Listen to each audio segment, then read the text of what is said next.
and I was sitting in a hotel room in quarantine, and I had it on, and I called Max at halftime, and I was like, "Oh, this dude's QB2." He literally goes, "He's QB2," and hangs up the phone. I literally just called him. But I do have him as my offensive lineman overall, number 3 behind Vera Tucker. I think Oh Vera yeah! Tucker. Oh yeah!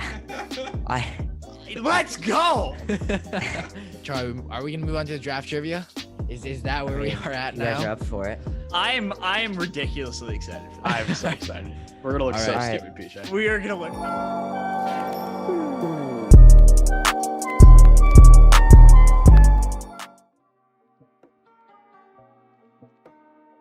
What's going on, everybody? Welcome back to officially the first podcast of the Sports Scoop. You guys mainly know us over on YouTube.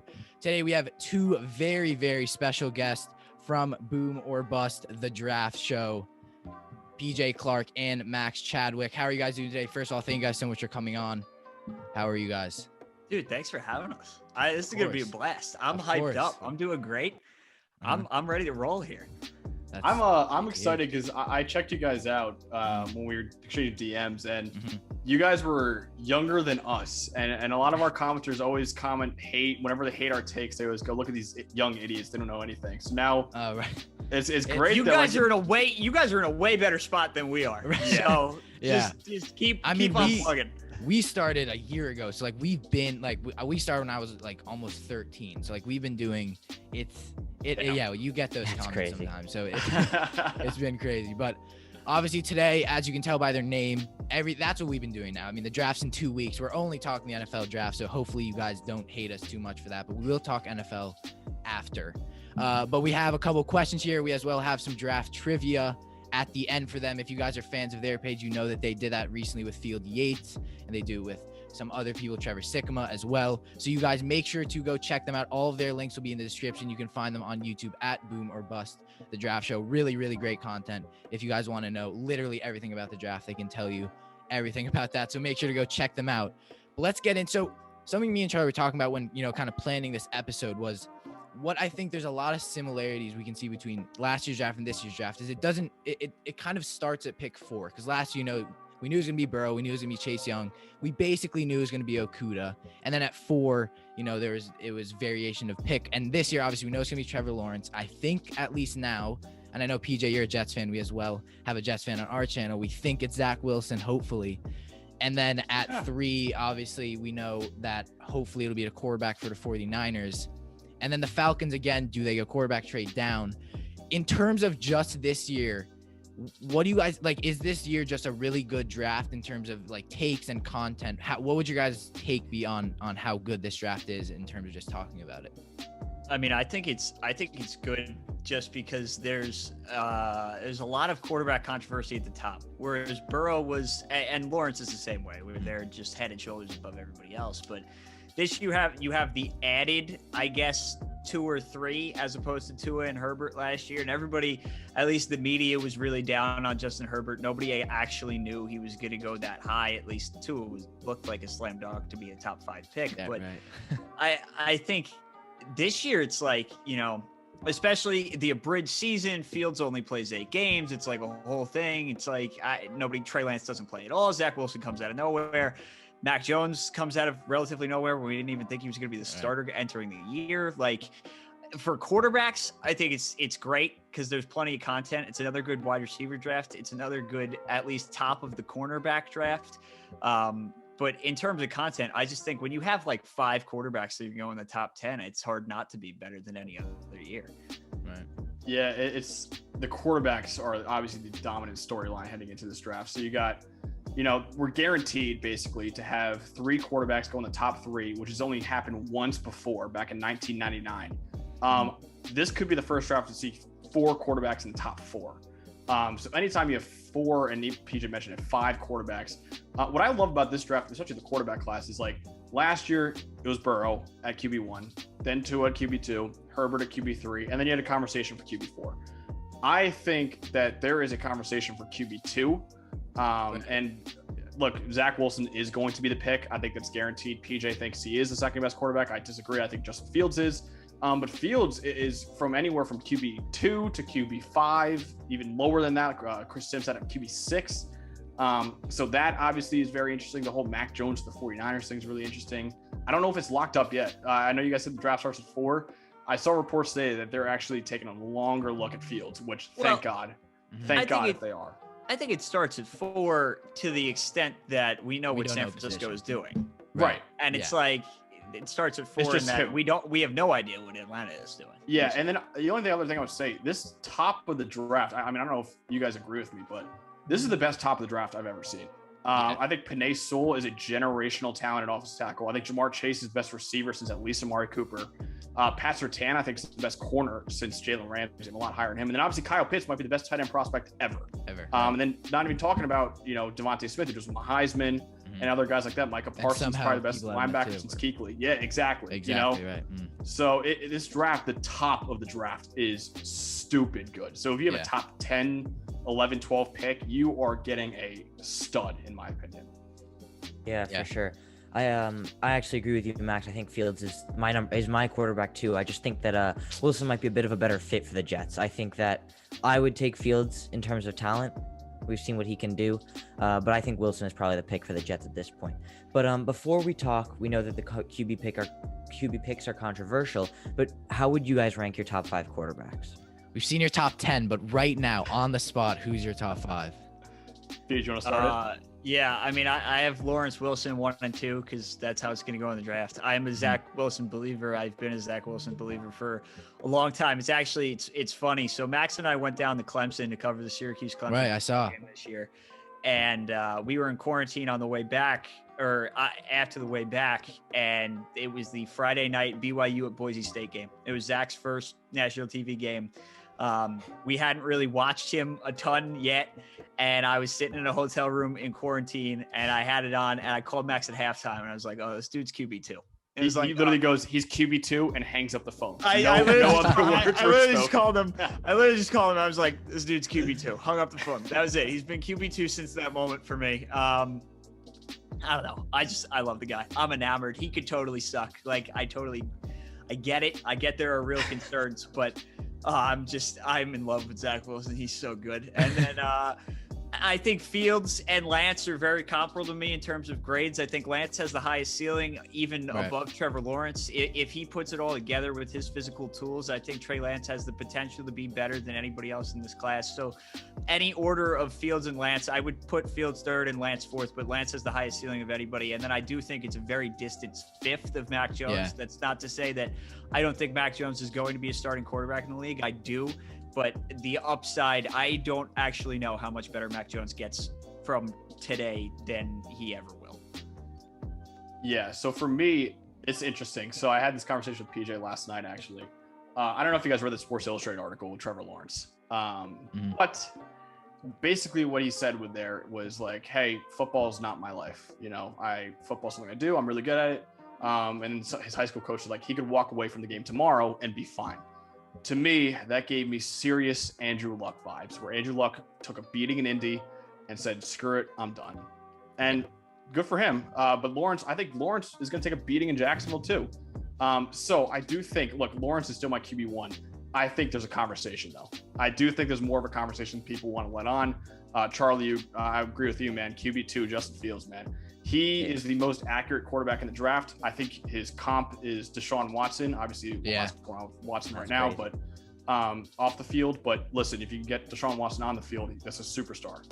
Zach Wilson 3. Again, we made the Mormon Mahomes jokes. I don't think he's like that, but he's excellent. And he's what the NFL is going to be.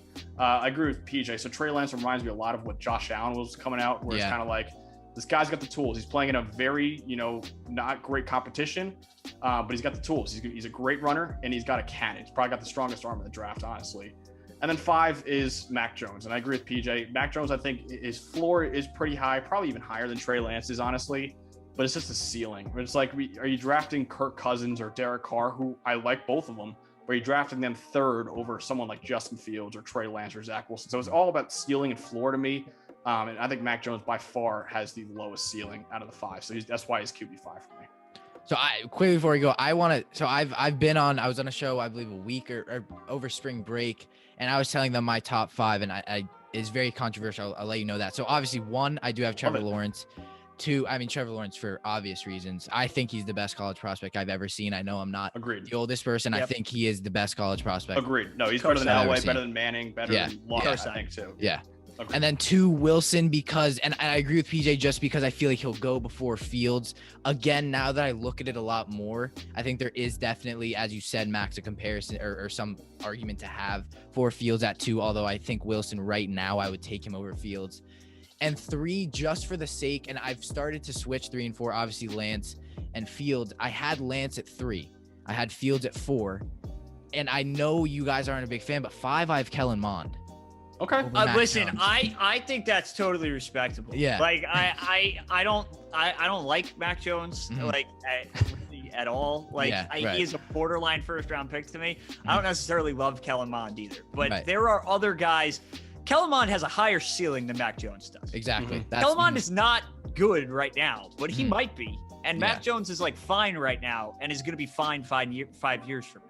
Kellen Mond's going to be a second-round pick. He and Davis Mills are moving up. Yeah, so, exactly. And that's, again, something I had with our other hostess in here, Serge Kadali, who's the Jets fan. He was telling me, he's like, you see this guy Davis Mills? I was like, no. He's like, out of Stanford. He's shooting up draft boards right now. I was like, what? And I looked, and I was like, oh, I mean, and then someone, I believe, had him go 32 to the Bucks, actually. I'm not sure. I remember, again, Serge told me, and I was like, wow. And then in terms of just having Kellen Mond, I see someone who has 4 years against competition that isn't awful. I mean, he's not in a terrible, obviously division. And I think I see, and I know it's just the comparison everyone has. I see Dak Prescott, and we've seen what Dak Prescott got paid. So I feel like Kellen Mond, if the coaching's there, and I even did a video on him, I think he would have, obviously now not as much, but I think he would have been a perfect fit with the 49ers, assuming they didn't go someone in the first round. Obviously now they will. So that's kind of out the window. But again, I feel like there's a lot of teams, people have said Carolina's a fit. Obviously now again, because Darnold's there.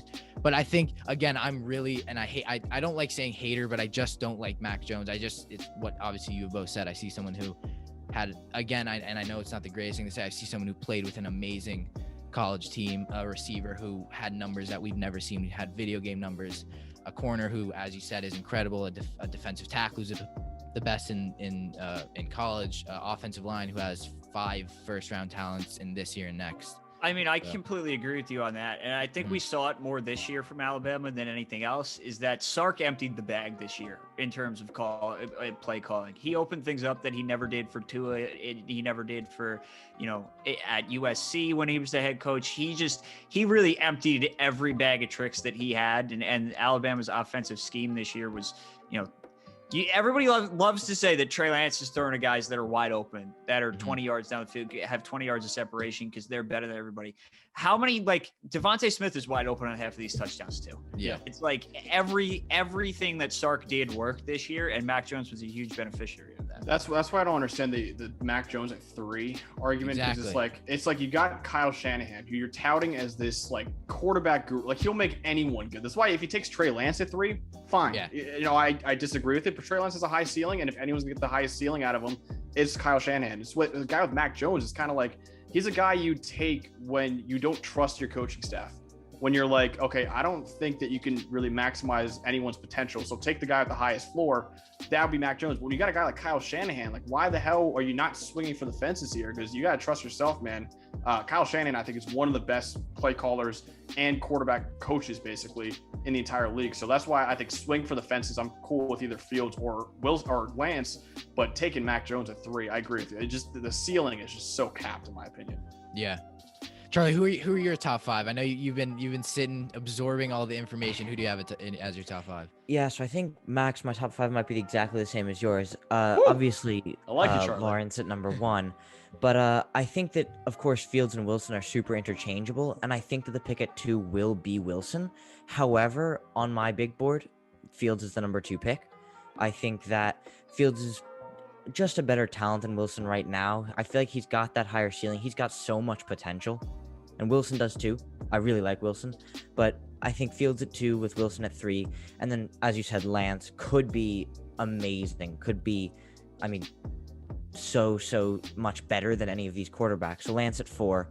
And then I do have Mack Jones at 5. I think that the quarterback competition for Jones, although it's good, it's not good enough to knock him out of the top 5.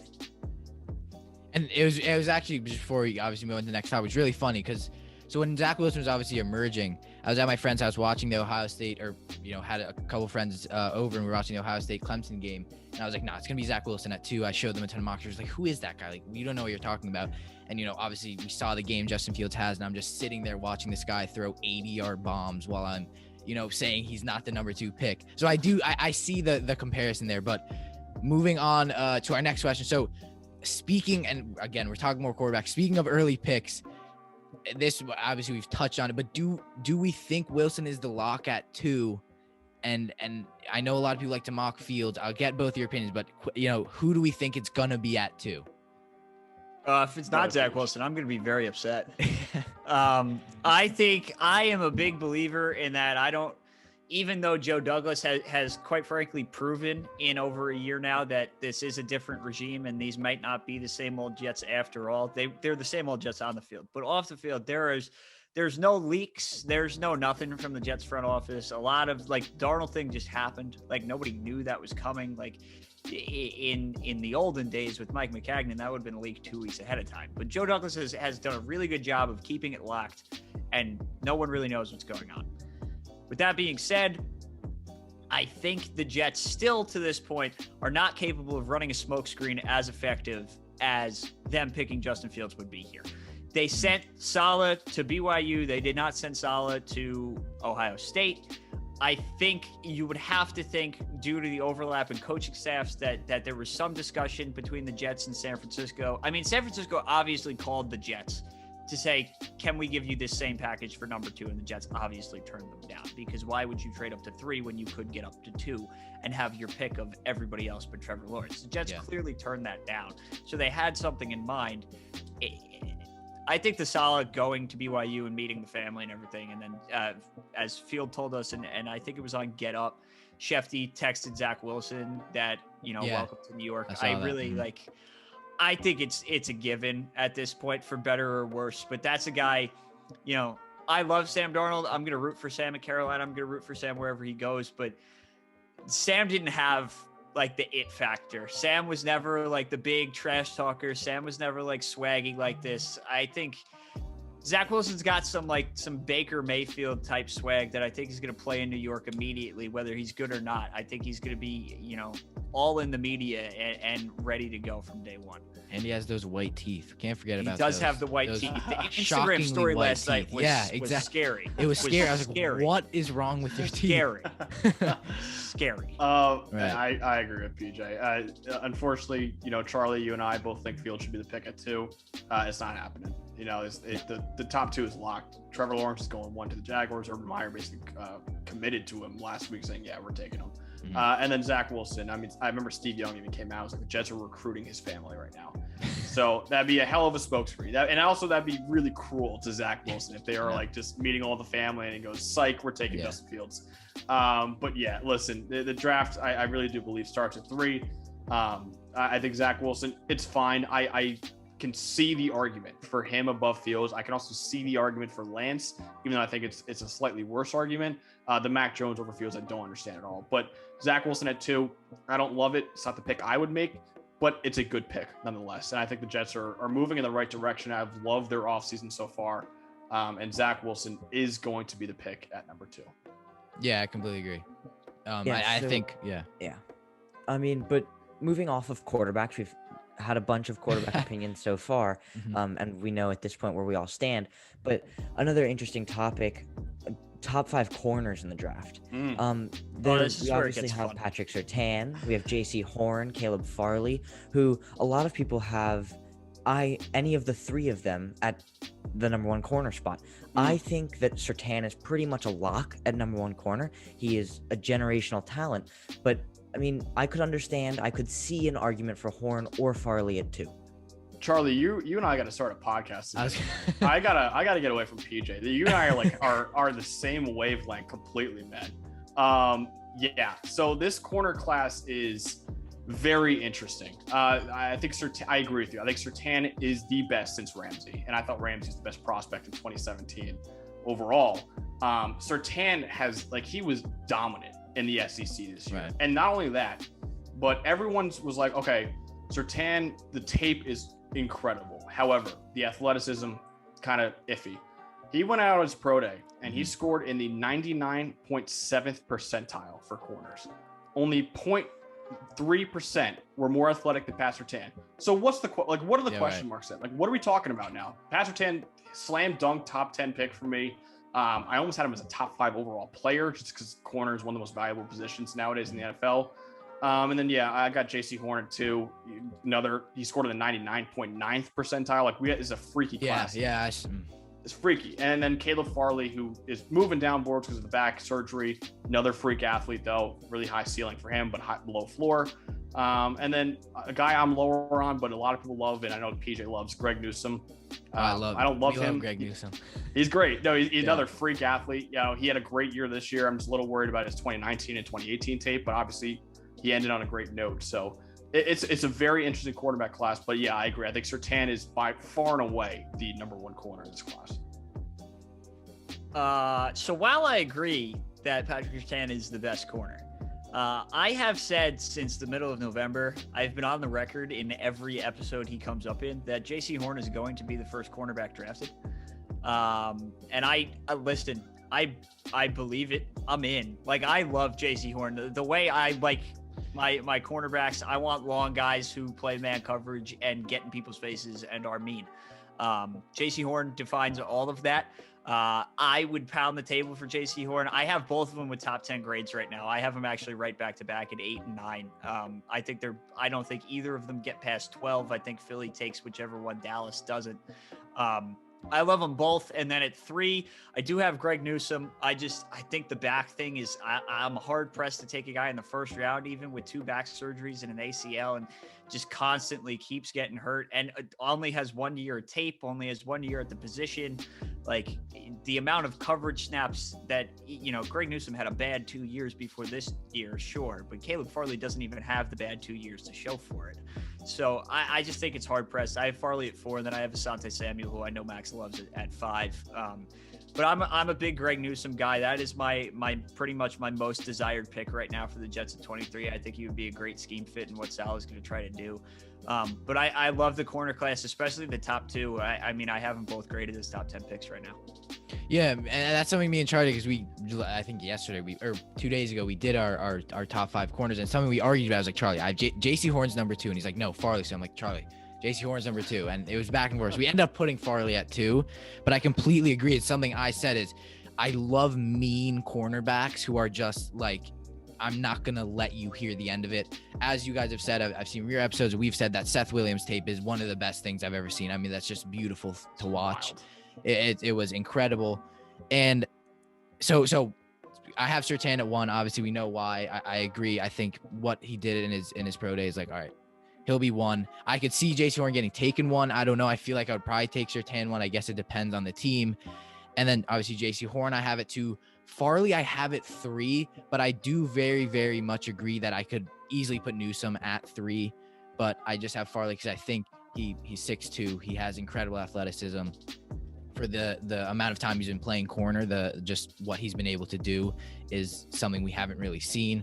And then as well, I have so 4. Then I have Newsome, and Newsome I just love. I can't really describe it. I just really like his ball skills and his ability to play outside. And then Asante Samuel, I love this because I love he's very good man-to-man, but I think his size really pushes me off him because he's 5'10". So when we talk about he's giving up like half a foot to guys like DK Metcalf, unless he, maybe plays in the slot or outside. But those are my top 5. And again, I know Charlie has different ones, but Charlie, who do you have there? Yeah, so of course, like you all, I have Patrick Surtain at number 1. I think it's not even close right now. There are some good talents like JC Horn and Caleb Farley, but Surtain is just a different kind of talent. But Max, the first time I'm going to disagree with you here. I have Caleb Farley at number 2. And I know you said JC Horn was in the 99.9th percentile during his pro day, but we didn't get a chance to see what Caleb Farley could do during his pro day. And when you're looking at someone like DK Metcalf, who is someone that you will have to guard at some point. DK Metcalf is 6'4" and he runs a 4.33 40-yard dash. Mm-hmm. There's not much you can do to compete with that unless you're Farley. And Farley is 6'2", and Adam Schefter has a clip of Farley running a 40-yard dash in under 4.3, 4.28. which is just incredible. And I think if we did get a chance to see what he did during his pro day, he would have risen back up on a lot of people's big boards a lot, because he is a freakishly good athlete.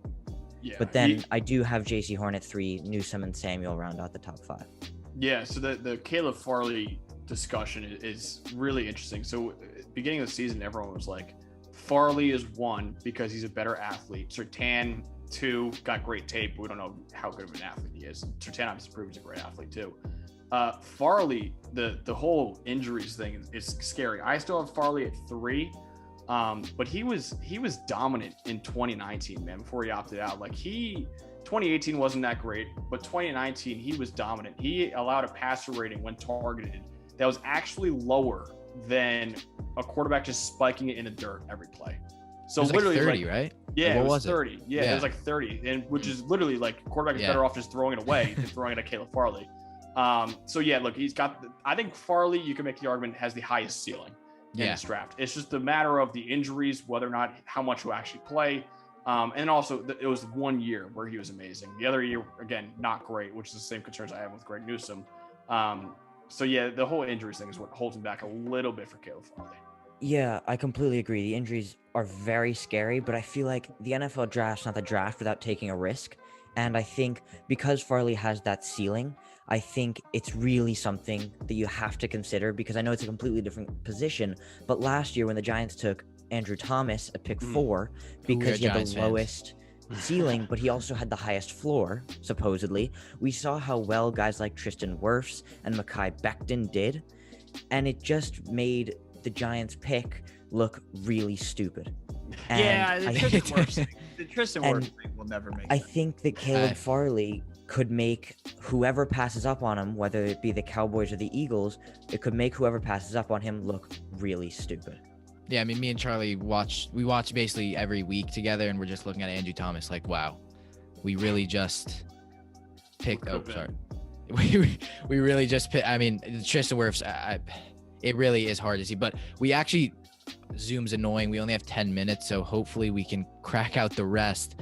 But always circling back to quarterbacks with the Falcons here at 4, there's a lot of teams that are looking. I think they're open to trading. I've seen a lot of people have the Broncos trade up, go get Lance, or if Fields somehow drops. Is it a lock? Is it Pitts? Is it a quarterback? Or is it a trade down spot for the Falcons?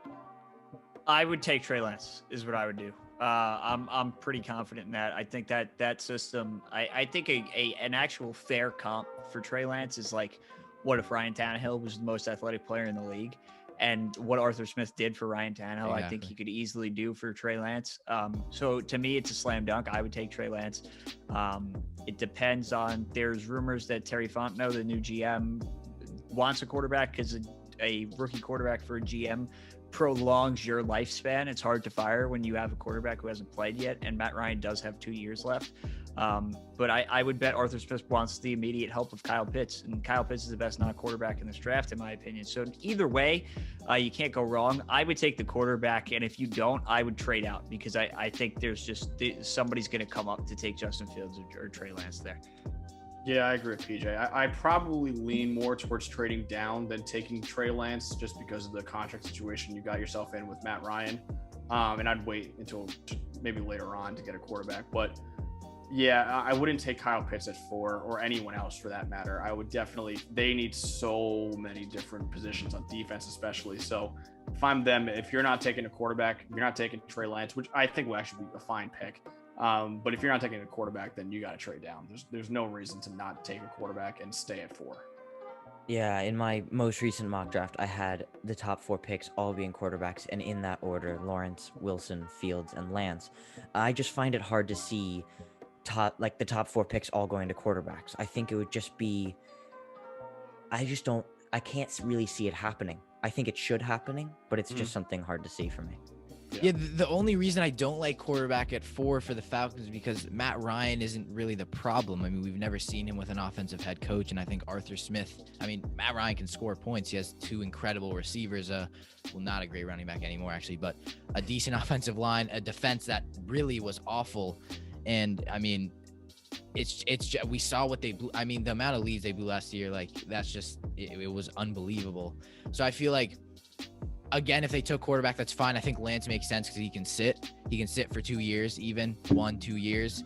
But I feel like for me, it concerns me because does it turn into the Jordan Love conversation where we literally have not seen or heard of him? So that's, I guess, the only concern I would have. But Charlie, I think we should move on to the draft trivia because that's really what we want to test you guys on. And we really should have done Skype, which I'm actually now. We can restart the meeting too. Yeah, you guys, we got time.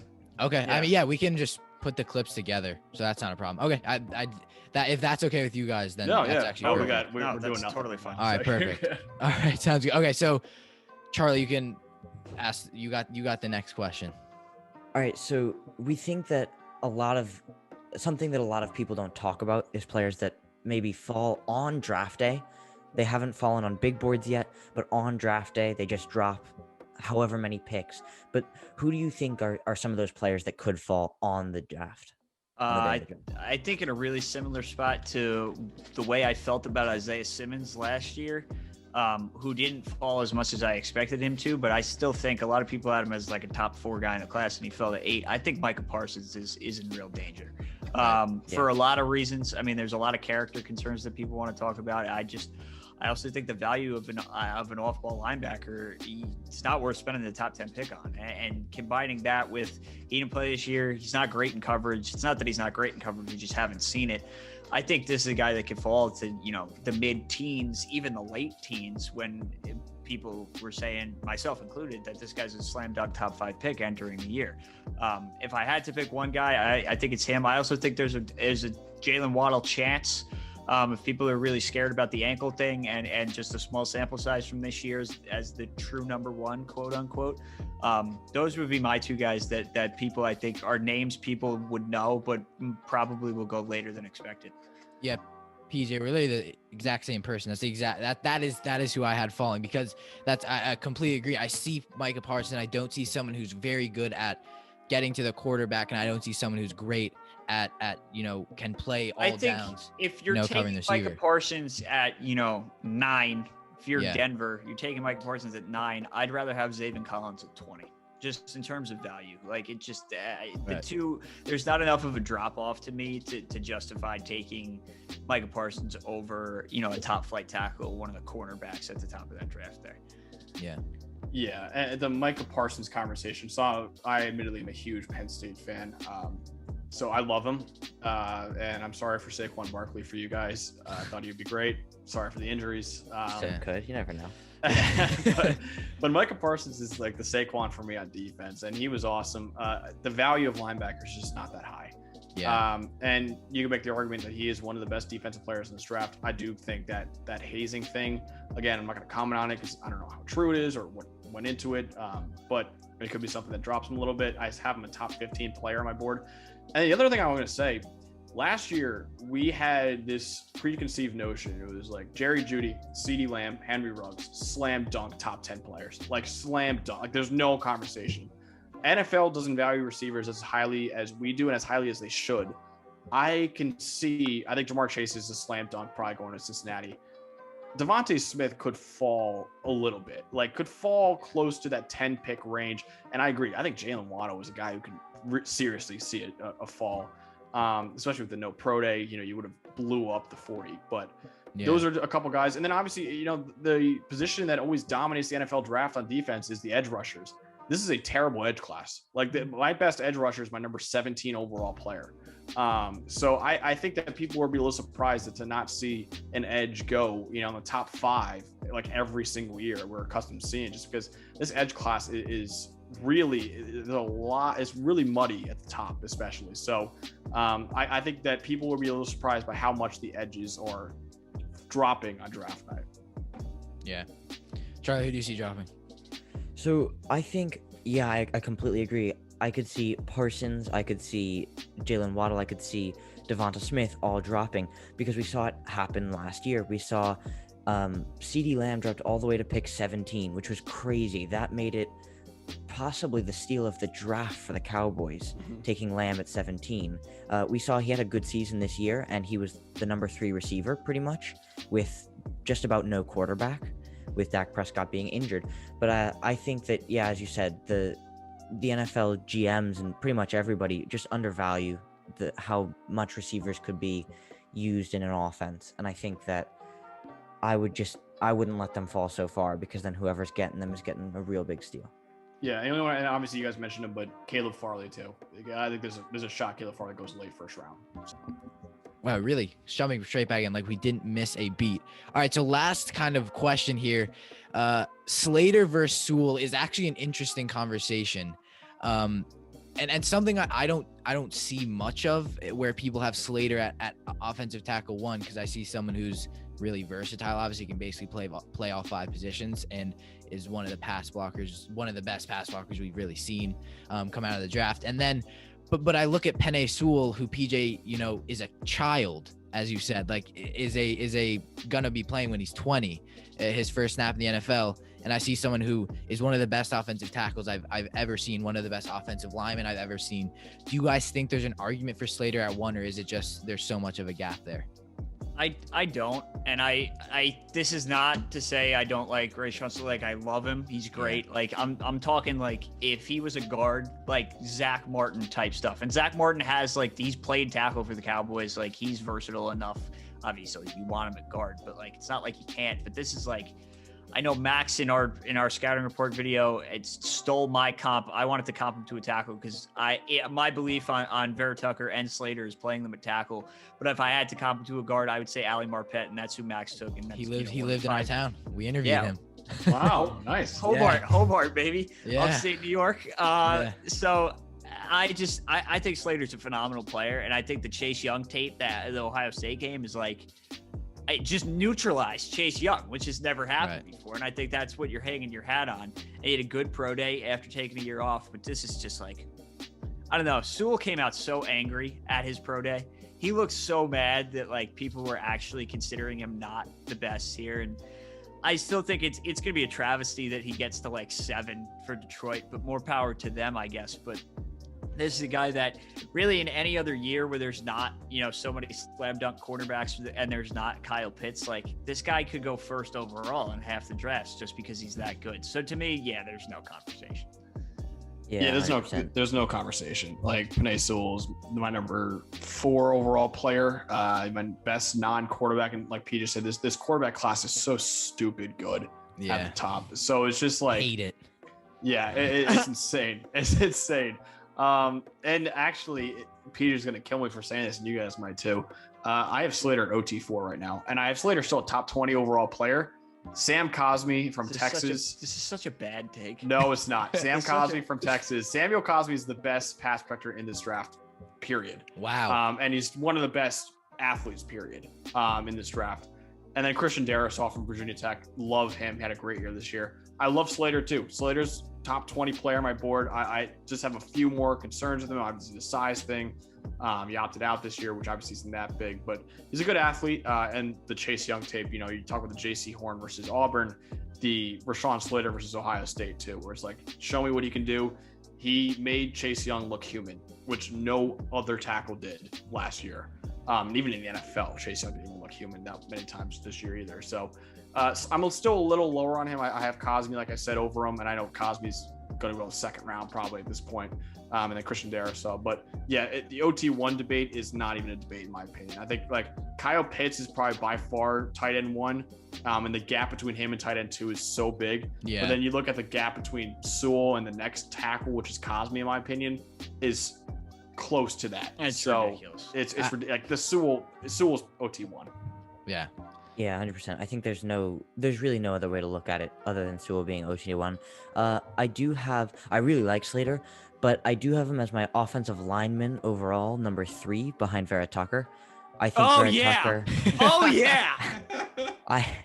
Let's go. I think Vera Tucker. I get made fun of. Elijah Vera Tucker might be my favorite player in this whole draft that isn't named J.C. Horn or Kyle Pitts, and I get made fun of because I think this guy is like a top 15 pick. I don't get it. Like he can play tackle, he can play guard, whatever you want. Like the gap between Slater and Vera Tucker, it doesn't exist. There is none. But everybody wants to say there is one. I'm so happy that you just said that. That's just made my whole entire day.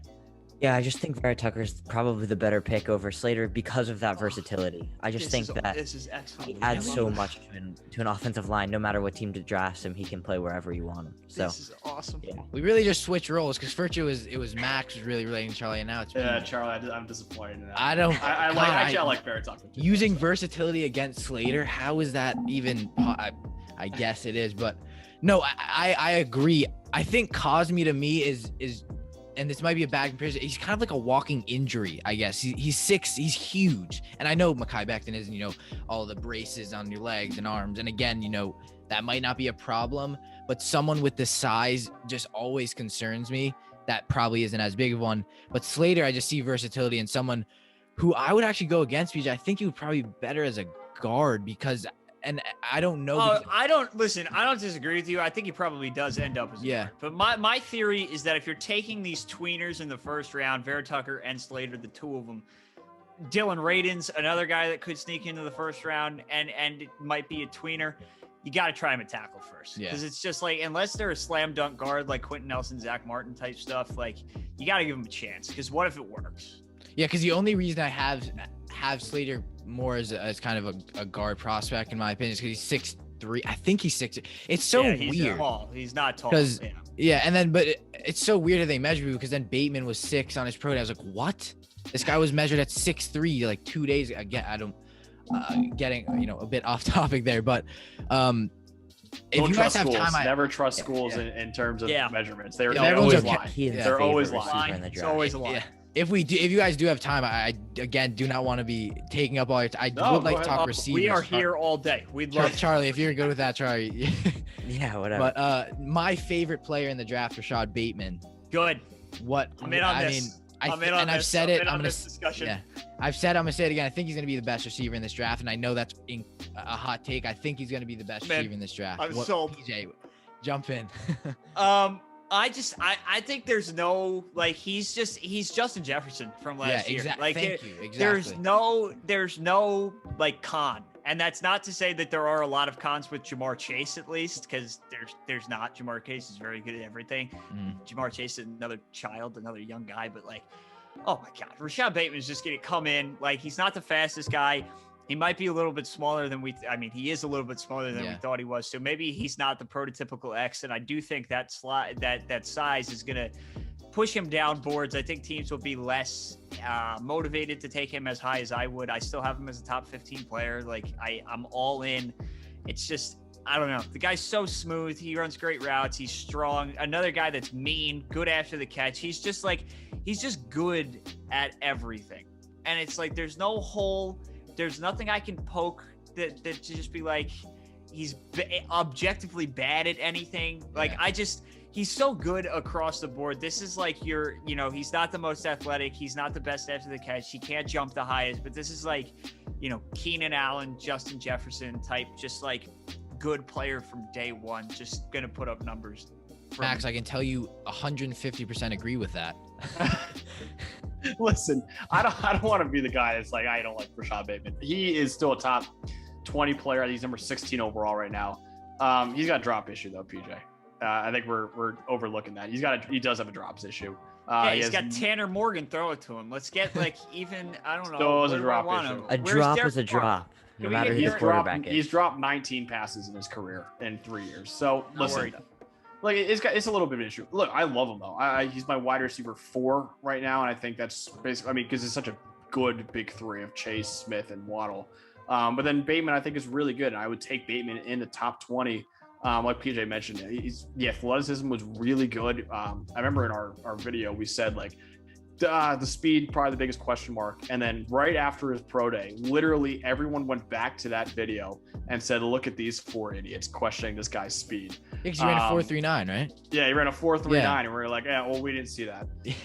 But then also the size thing was interesting because he was 6'2", 210 listed in Minnesota, and then he came in and it was 6 foot 190, and I was like, all right, well that's not good. Yeah, it's a big difference. It's a big difference. I think he fasted for a few weeks. Yeah, exactly. The 20 pounds, I think it was 6 foot and a half. So 1.5 inches is a pretty big difference. But the 20 pounds thing, I was a lot. Oh, that makes sense. Why he ran so fast. So yeah, listen, I like him a lot. I don't think he's a perfect prospect. I do love the Justin Jefferson comp. I think I comped into Allen Robinson before. But he's faster than Allen Robinson too, is when I thought he was a little slower. So still number 16 overall on my board, wide receiver 4. Really like Rashad Bateman. Yeah, I just see for me, and we originally were like, all right, we're gonna do specifically player profiles. And we're like, nah, we'll do top 5. So the 2 we did J.C. Horn, Rashad Bateman was the first one. I was like, I have to do Rashad Bateman. I have to talk about him. Good. Those are my 2 guys. Let's go. I just see a receiver, as you said, that doesn't have many holes. He can run the whole route tree. I don't see a receiver who's only good downfield or only good in intermediate routes. And size again. I mean, I don't know who is doing these measurables. That definitely, when I was driving home from Georgia and I see that he's 6 feet, I'm like, what? Like, really? I mean, come on. What that really is a big reason why I think he could fall, because I guess people may have seen him as more of a bigger guy, because you see like Terrace Marshall's seen as that 6'3" gonna go up and catch the ball. But I love Rashad Bateman. I think if he's put in the right system in that Justin Jefferson, where somehow he becomes the wide receiver 1 year 1 or at least year 2, I think he can be very, very, very good. But yeah. Charlie, are we gonna move on to the draft trivia? Is that where we are at now? You guys are up for it. I am ridiculously excited for that. I'm so excited. We're gonna look stupid, PJ. We are gonna look dumb. No. If right now, if you're watching, these aren't like me and Charlie wouldn't do it. Like, these are not. We made this hard. They're good. I'm ready. There are hard questions. I'm ready. I'm good. Charlie, are we going against each other, or is it a team effort? We'll do team effort, because I think it'll be team effort. So I think you got Let's go. Okay. All right. So just to go over it again, if you guys get 3 of these 5 questions right, our Instagram page name is changed to the Real PJ Clark fan page. So this a is lot a huge on the achievement table. for me. Okay. This is big. Loads on the table. So if we start with question 1, we have of course a multiple choice question. It's multiple choice, so that is okay. That makes it easy. Yeah. It is. What was the last year that there was no quarterback taken in the first 2 rounds? First 2 rounds. Oh God. This. A 2000, B 1988, C 1976, or D 1964. I think it's CP. I mean, whatever the 88 one was, I think it's that. Okay, well, it's not 2000. No. I can confirm it's not 2000. What are our options again? 2000, 64. Yeah, and 76. So no, that happened way earlier than that. 88, 76, 64 are your other 3 year size 2000. Yeah, I'm gonna say I think it's 88. I don't know if you want to lock that in. Is 88 the Marino draft, or is that 87? No, that was 84. Okay, 84. I think think it was 84. It was mid 80s. I'm good Elway. with Elway was 84. Yeah, I'm good with 88. Okay, Let's I'm go good with 88. Correct. Woo! All right. Man, I got that that one. Good. I got that one just for you to be renamed the Instagram. I'm not getting anything out of this. That was like, that's not good. Like, I was expecting, all right, they might get that one wrong. We're working through it. We're working through it. All right. And the funniest part about that 1988 draft is the first quarterback that was taken was round 3, pick 13. He was taken and ended up being an All-Pro as a punter. Oh boy, that's awesome. Oh boy, that's not good. Can you imagine a quarterback not going first round nowadays? Yeah. Remember like EJ Manuel at like 17 or like literally no. 2000, shout out Chad Pennington. That's the only reason why I knew that 2000 was not on that list, because the Jets took one. All right, number 2. This one, it might actually be, I don't know. We'll see. This one might be a bit easier, but I mean, you guys nailed that, so maybe it'll be very easy. So which player holds the record for the most sacks in a college season with 24? Oh, I feel like I know this deep down. Jadeveon Clowney. No. B, Joey Bosa. C, Terrell Suggs. Or D, Justin Houston. It sucks. I think it sucks, yeah. It sucks. Damn it, man. It sucks. Let's go. It sucks. All right. Just for the record, it's 1-1 on the who got what question. Okay, wait. So just now for the record. You can't. Yeah. So PJ does have to put in his fair share of effort, since this is going more towards him. All right, Charlie, you got on the number 3. They have 2 correct. All right, I think this one, it is more recent history, so this one could be another easy one. But since the 2010 NFL draft, there have been 11 number 1 overall picks. How many of them are still with the team that drafted them? Oh my God. Okay. Oh, all right. all right. Let's work Charlie, this out. tell me Sam, one Bradford, choice. 10. Sam Bradford's So, gone. so we have A 3, B 4, C 5, or D 6. Okay, let's we work gotta this run- out. we Let's gotta work this run out. through 'em. Sam Bradford's gone. 2010. Cam Newton's gone. Yep. Luck's gone. 2012, Andrew Luck is gone. Eric Fisher's still 2013, there. That's Eric one. Fisher. No, he got cut, didn't he? Yes, he did. Yes, he did. Okay, so then Did he sign? 2015 is Jameis, right? Well, 2014 we need Clowney. He's gone. Oh, is gone. 2015 is Jameis. He's Jameis, gone. 2016 was Goff, gone. Goff, gone. and then 2017 Was the year they took Jamal Adams. It was Deshaun Watson. It was it was Myles Garrett. That's one. That's one. Baker 2. Baker 2. Kyler Murray 3. Yep. Burrow 4. Burrow 4. So 4. 4. Was 4 one of them? Is 4 an answer? 3, 'Cause 4, 5, or 6. Okay, I'm 4. going 4. 4. I'm 4. going 4. I Nailed think it. Eric Fisher got cut. Nailed it. You Yeah, got no, you're correct right. four is again. right. You're right. He did get There- cut. And there- that I is mean, the you example won of the already. last offensive tackle taken at number 1. The name has officially been changed. God, that was Victory. Let's go way for the- too let's go for fast. the- Yeah, let's go for the 5. Let's go for the Well, 5. if you guys, all right, if you guys get 5, I don't. If you guys get 5, I don't. I think the 5th one you can't possibly get, but Yeah, the I 5th. mean, you never Okay. know. All right, that's a challenge. I Yeah. accept Okay. that is a challenge. That was a very good question because That was a if really I good did not realize that Eric Fisher got cut, that was a very Because that's real- what we were talking about today. We were like, because I think we said 3, right? And then we were like, wait, or no, what did we say? We said Originally we had said 5, 5, but and then then Charles was like, realized wait, no, that, Fisher got cut. So yeah, that Fisher all right. was Yeah, cut. they cut was him. They good. cut everybody on the offensive line for no Yeah, reason. It was for no ridiculous. reason. We don't Okay. need offensive line. All right, just have it be Super Bowl again. I mean, that worked. We're All right, great for them. Which of these all right, so number 4, which of these, all right, this one I think is easy. Charlie, we should have rethought, all right, whatever. Which of these quarterbacks this year threw the least amount of interceptions with 3? Oh, good Trevor God. Lawrence.